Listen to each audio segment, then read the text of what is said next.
Letter is 24. Sent Basil of Caesarea to Athanasius, father of Athanasius, bishop of Ancyra, that one of the things hardest to achieve, if indeed it be not impossible, is to rise superior to calumny. I am myself fully persuaded, and so too, I presume, is your Excellency. Yet not to give a handle by one's own conduct, either to inquisitive critics of society, or to mischief-makers who lie in wait to catch us tripping, is not only possible, but is the special characteristic of all who order their lives wisely and according to the rule of true religion. And do not think me so simple and credulous as to accept depreciatory remarks from any one without due investigation. I bear in mind the admonition of the Spirit, "You shall not receive a false report."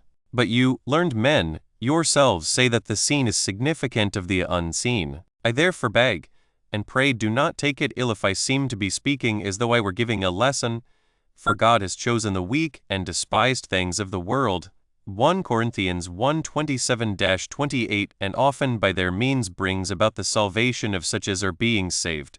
What I say and urge is this, that by word and deed we act with scrupulous attention to propriety, and, in accordance with the apostolic precept, give no offense in anything. 2 Corinthians 6:3 The life of one who has toiled hard in the acquisition of knowledge, who has governed cities and states, and who is jealous of the high character of his forefathers, ought to be an example of high character itself. You ought not now to be exhibiting your disposition towards your children in word only, as you have long exhibited it ever since you became a father. You ought not only to show that natural affection which is shown by brutes, as you yourself have said, and as experience shows. You ought to make your love go further, and be the love all the more personal and voluntary in that you see your children worthy of a father's prayers.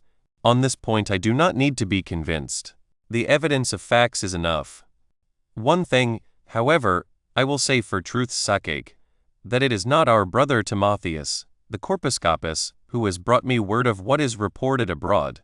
For neither by word of mouth nor by letter has he ever conveyed anything in the shape of slander, be it small or great. That I have heard something I do not deny, but it is not Timotheus who accuses you. Yet while I hear whatever I do, at least I will follow the example of Alexander, and will keep one ear clear for the accused.